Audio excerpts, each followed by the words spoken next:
बिस्मिल्लाहिर्रहमानिर्रहीम। अस्सलाम वालेकुम नाज़रीन, आप यूट्यूब चैनल देख रहे हैं। मैं इमरान खान हूँ। बलूचिस्तान से जो इतलात आ रही हैं वो अच्छी नहीं है। अभी मेरी कुछ दोस्तों से बात हुई जो बलूचिस्तान में रहते हैं और मुख्तलिफ इलाकों में वो ट्रैवल करते रहते हैं। कुछ दोस्त हैं जो वहाँ पे कारोबार करते हैं, कुछ सहाफ़ी दोस्त हैं। वो सब ये बता रहे हैं कि चंद इंसिडेंट गुज़िश्ता चंद दिनों में जो हुए हैं, उन वाक़यात के बाद अब बलूचिस्तान की जितनी बड़ी शाहराएँ हैं वो तकरीबन बंद है। कोयटा से सिब्बी जाने वाला रास्ता बंद है, आवारान की तरफ जाने वाला रास्ता बंद है, तुरबत वाला रास्ता जो है वो भी बंद है, कोलू वाली साइड वो भी बंद है। जो आपका एक मेन रोड चलता है जोब वाला, वहाँ पे भी जो है वो शाम के वक्त ट्रैफिक बंद हो जाती है और दिन में भी बहुत कम ट्रैफिक है। इसके अलावा जो कोस्टल हाईवे है वो भी महफूज नहीं समझी जा रही। ग्वादर की तरफ जो रास्ता जाता है, जो तफ्तान रोड है, ये बहुत सारे रोड्स ऐसे हैं जिनके ऊपर अब बताया जा रहा है कि लोग ट्रैवल नहीं कर रहे और एक अनअनाउंस्ड किस्म की कर्फ्यू वाली सूरत हाल है बलूचिस्तान में। कारोबारी ज़िंदगी रुका हुआ है और तमाम लोग अपने कामों पे भी नहीं जा पा रहे। कोयटा के लोग, ऐसा लगता है कि शायद कोयटा के अंदर मैसूर है।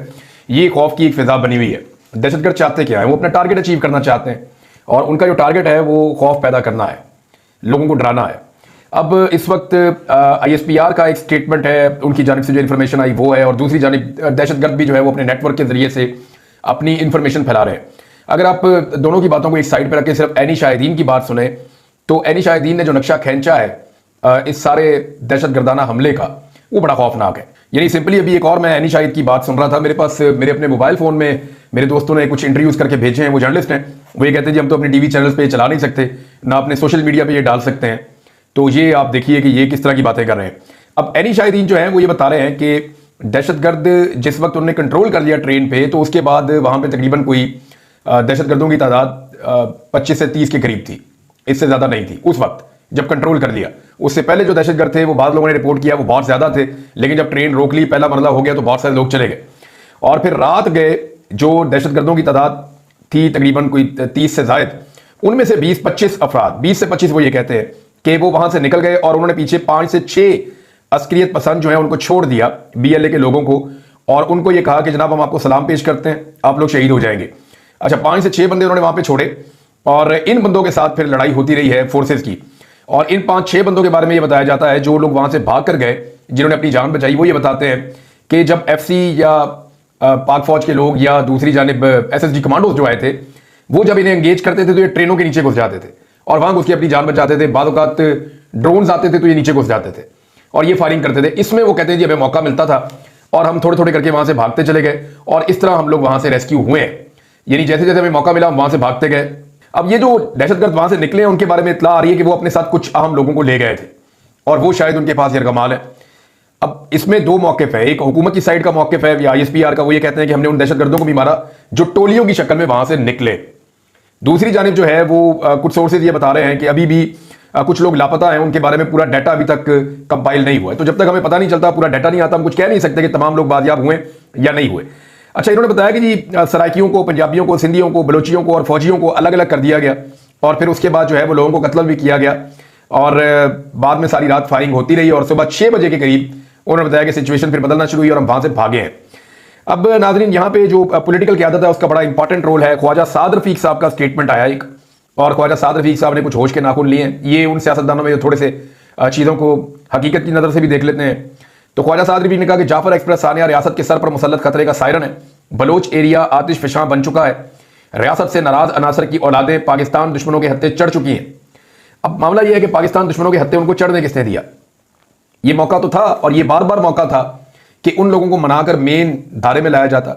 मेरी जिन भी बलोच लोगों से बात हो रही है वो कह रहे हैं जी हमें ऐसा लगता है कि हमें धकेला जा रहा है पहाड़ों की जानिब, हमें ऐसा लगता है कि हमें धकेला जा रहा है और शायद ये रियासत हमें हथियार पकड़ाना चाहती है, हम कलम पकड़ना चाहते हैं, हम काम करना चाहते हैं, नौकरियां करना चाहते हैं, अपनी जिंदगी पुरअमन तरीके से गुजारना चाहते हैं, हम अपने हकूक लेना चाहते हैं, हम सियासत करना चाहते हैं, अपना मैंडेट जो है उसका एहतराम चाहते हैं।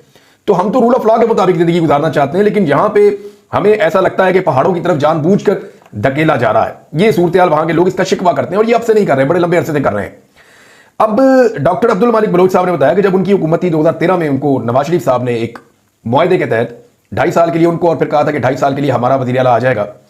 तो जो डॉक्टर अब्दुल मालिक बलोच साहब हैं वो कहते हैं जी तो मुझे उस वक्त ये एस्टेब्लिशमेंट ने कहा जी कि, और सियासतदानों ने भी बैठ के मुज़ाकरात किए जाए, ये जो लोग पहाड़ों पे चले गए हैं या जो BLA के लोग हैं या जो शिद्दत पसंद है, इनके साथ मुज़ाकरात किए जाए, अलहदगी पसंदों को किसी बात पे लाया जाए। वो कहते हैं जी हमारे 2 मुतालबात थे जो मेरे सामने रखे गए।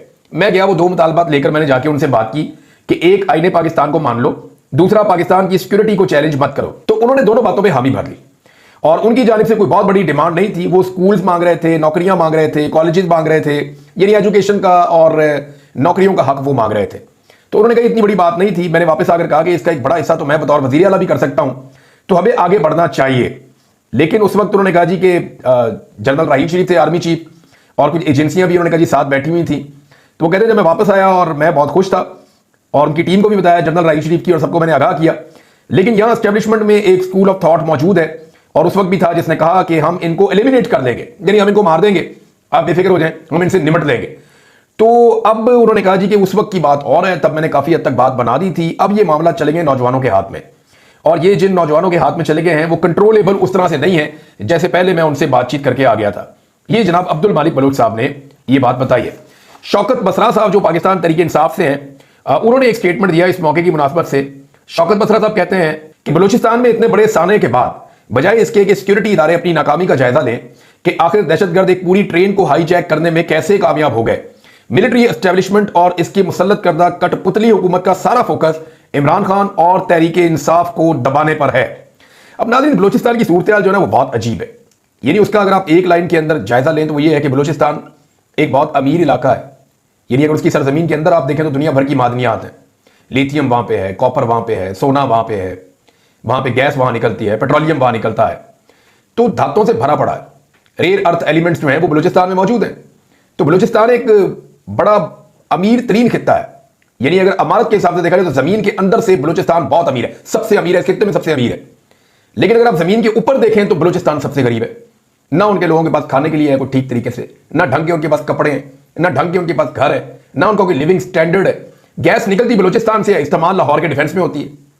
यानी वहां बलूचिस्तान में जहां से गैस निकलती है वहां लोग लकड़ियां जलाते हैं। अब इन महरूमियों के साथ अगर आपको लगता है कि वो आपकी सारी बातें मानेंगे तो बलूच बड़े आजाद ज़हनियत के लोग हैं। आप बलोचों को कह लें, अफगानों को कह लें, ये बहुत आजाद ज़हनियत के लोग हैं, ये गुलामी कबूल नहीं करते, इसीलिए ये गले पड़ जाते हैं। इनके साथ बैठ के ही बात करनी पड़ेगी। बहरहाल इमरान खान साहब का एक फर्क था मौजूदा हुकूमत से और शहबाज शरीफ और इमरान खान का जो वाहिद फर्क, सिंपल मैं इस मामले में दहशतगर्दी के मामले में कहूं तो वो ये था कि इमरान खान साहब दाखिली मामला, दहशतगर्दी के इशूज और इस हवाले से जो पॉलिसीज हैं उनमें दिलचस्पी लेते थे और दिलचस्पी दिखाते थे। उनका अपना एक वाकिफ होता था, उनकी अपनी एक ओपिनियन होती थी। जबकि शहबाज शरीफ साहब जो है वो बिल्कुल एक गैर मुतल्लिका शख्स की तरह डील किए जाते हैं कि कल आपने फलां जगह पे जाना है और ये रही आपकी तकरीर, ये बातें आपने वहां जाके कर लेनी है। तो शहबाज शरीफ साहब वहां जाके वो वाली बातें कर लेते हैं। अब वहां जाके किसी ने शहबाज शरीफ साहब के कान में डाल दिया जी कि एपीसी का मुतालबा आ रहा है कि आप वहां जाके जो है वो ऑल पार्टीज कॉन्फ्रेंस कर दें। तो शहबाज शरीफ साहब ने कहा ठीक है, ऑल पार्टीज कॉन्फ्रेंस भी कर देते हैं। एमक्यूएम ने भी इसके ऊपर मुतालबा कर लिया, पाकिस्तान तहरीक इंसाफ ने भी ऑल पार्टीज कॉन्फ्रेंस का मुतालबा कर दिया। लेकिन उन्होंने कहा जी कि ऑल पार्टीज कॉन्फ्रेंस अगर आपने करनी है तो फिर इमरान खान को भी इसमें शामिल किया जाए, उन्हें पैरोल के ऊपर जेल से बाहर निकाला जाए और लाकर बिठाया जाए ताकि ऑल पार्टीज कॉन्फ्रेंस के अंदर वो अपना नुक्ता नजर दे सके। देखिए, इमरान खान वो वाहिद आदमी है जो पाकिस्तान के चारों सूबों में यकसा तौर पर मकबूल है। आजाद कश्मीर में भी, गिलगित बल्तिस्तान में भी और पाकिस्तान के चारों सूबों में भी सबसे ज्यादा वोट इमरान खान साहब को पड़े। तो एक ऐसे लीडर को जेल में रख के आप कौमी इशू के ऊपर कोई हल नहीं निकाल सकते। यानी पाकिस्तान तहरीक इंसाफ ये तो नहीं कह रही कि इमरान खान को छोड़ दें, वो ये कह रही है कि जब आप ऑल पार्टीज कॉन्फ्रेंस बुलाएं तो ये मौका है, इस पर आपको बुलानी चाहिए। लेकिन हुकूमत इससे भाग जाएगी जो मुझे नजर आता है, क्योंकि इमरान खान का सामना नहीं कर पाएंगे ये सारे मिलकर भी। इमरान खान साहब अगर जेल से निकल कर आकर बैठते हैं तो सारी तवज्जो इमरान खान की तरफ होगी, सारी बातें इमरान खान साहब की सुनी जाएंगी और अगले एक महीने जितने टॉक शोज हैं वो इमरान खान पे ही होंगे और पूरी दुनिया का मीडिया इमरान खान की एक झलक देखने के लिए तरस जाएगा, ये सबको पता है। और ये जो एस्टेब्लिशमेंट है ये तो कभी भी ऐसा रिस्क नहीं लेगी कि इमरान खान साहब को बाहर निकाल के जो इतना बड़ा अपने लिए एक हवा क्रिएट कर ले। भारत वो ये कह रहे हैं कि इमरान खान साहब को बाहर निकालें और उनको लेकर आए ऑल पार्टीज कॉन्फ्रेंस में, उनको शामिल किया जाए। इससे पहले मैंने आपको बताया कि अख्तर मेंगल साहब और महमूद खाना चकदई साहब की तरफ से बात आई है, पहले फजल रहमान साहब की तरफ से भी आ रही थी। तो इमरान खान साहब को जेल में जाके मिलेंगे और वो मिलना चाहते हैं और इमरान खान साहब से मिलकर इन मामलों को हल करना चाहते हैं। देखिए, इमरान खान का अपना एक ओपिनियन है, वो हमेशा ये कहते हैं कि रिट ऑफ द गवर्नमेंट होनी चाहिए, उसको ताकत के साथ कायम करना चाहिए, लेकिन मुज़ाकरात का दरवाजा कभी बंद नहीं करना चाहिए। हर मसले का एक सियासी हल होता है, वो तलाश करते रहना चाहिए और लोगों की महरूमियों को दूर करना चाहिए। अब अगर आप इस तरफ चलेंगे तो आपकी बचत होगी, आप नहीं चलेंगे तो फिर आपकी बचत नहीं होगी।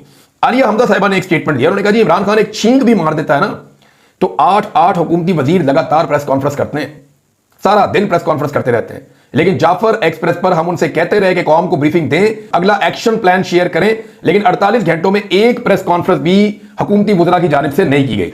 देखिए, जहां पे प्रेस कॉन्फ्रेंस करनी होती है वहां पे इन्होंने नहीं की और जहां पे नहीं करनी होती वहां पे ये 8-10 प्रेस कॉन्फ्रेंसें सारे वजीर इकट्ठे होकर करना शुरू कर देते हैं। तो इमरान खान का एक फोबिया है। अब मैं ये देख रहा था कि जैसे ही ये इंसिडेंट हुआ है तो हुकूमत ने इसको एक अपॉर्चुनिटी के तौर पे लिया है कि इसमें भी किसी तरह जो है वो पाकिस्तान तहरीक इंसाफ को फंसा दो, पाकिस्तान तहरीक इंसाफ को एंगेज कर दो, किसी तरह उनको सजाएं दे दो, उनको जेलों में भर दो, दहशतगर्दों से देखी जाएगी, जो होगा सो होगा।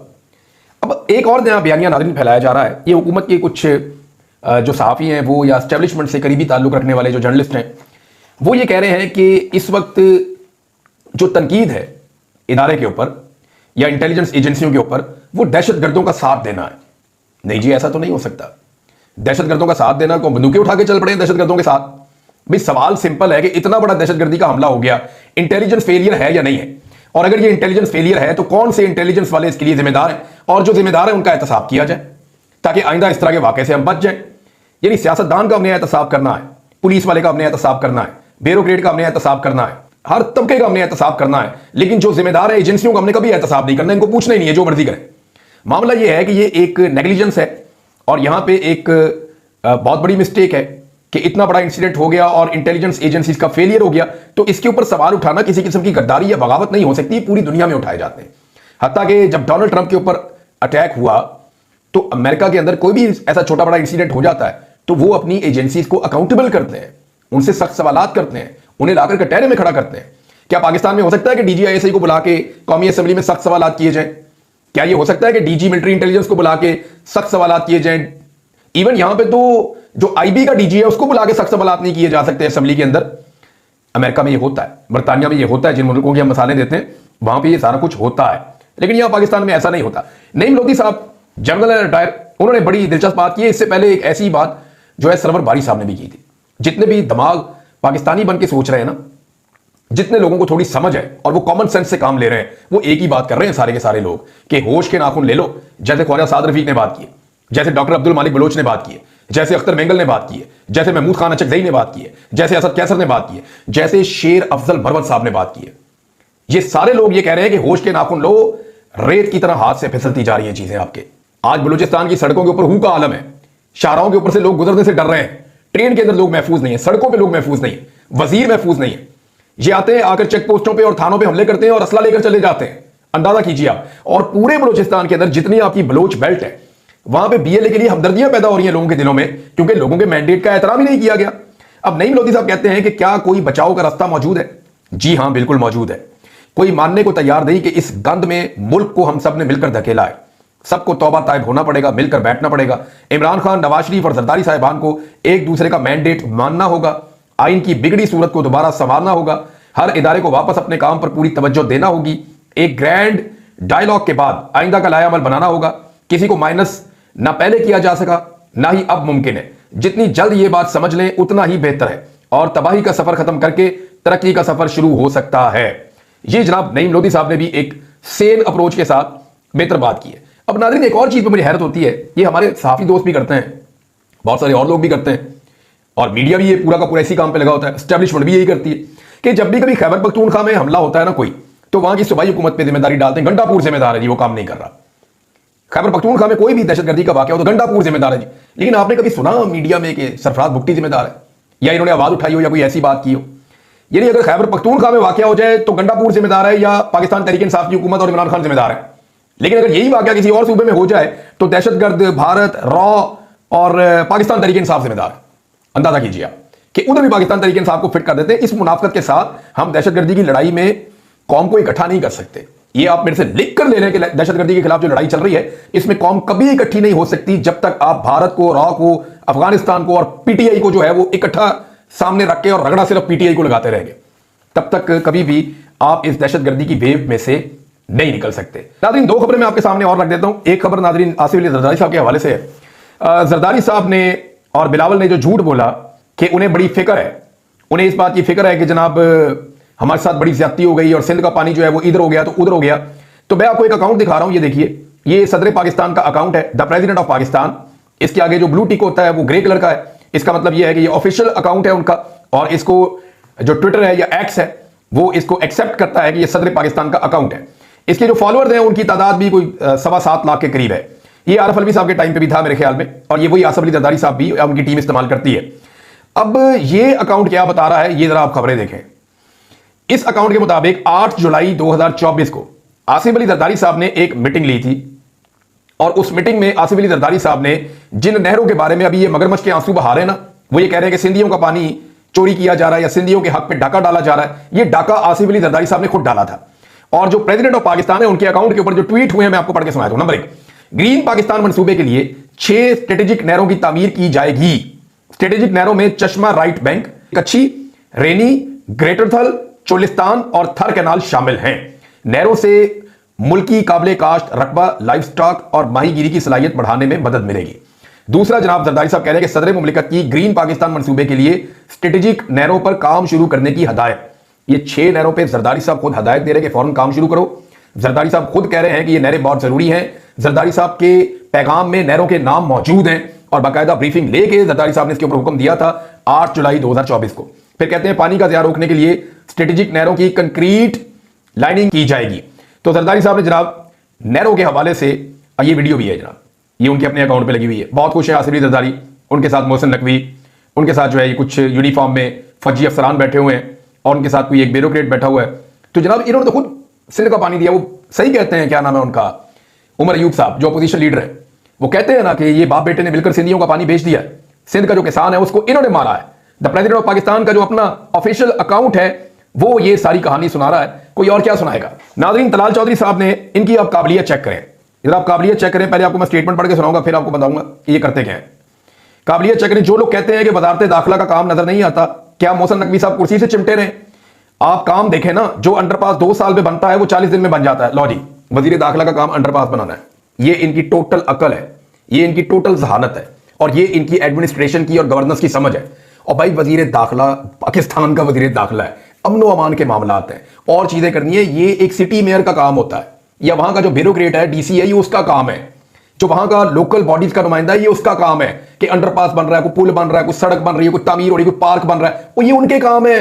मोहसिन नकवी वजीर दाखिला है पाकिस्तान का, फॉर गॉड से कि वजीर दाखिला अंडरपासेस बनाएगा, ये इतनी इनकी अकल है बस। वो इमरान खान ने ठीक कहा था, एक तो इनको अकल ही नहीं है, ऊपर से ये पढ़ते भी नहीं, कोशिश भी नहीं करते, पढ़े लिखे भी नहीं है। अब तक के लिए इतनी, अपना ख्याल रखिएगा, अपने चैनल का भी अल्लाह हाफ़िज़।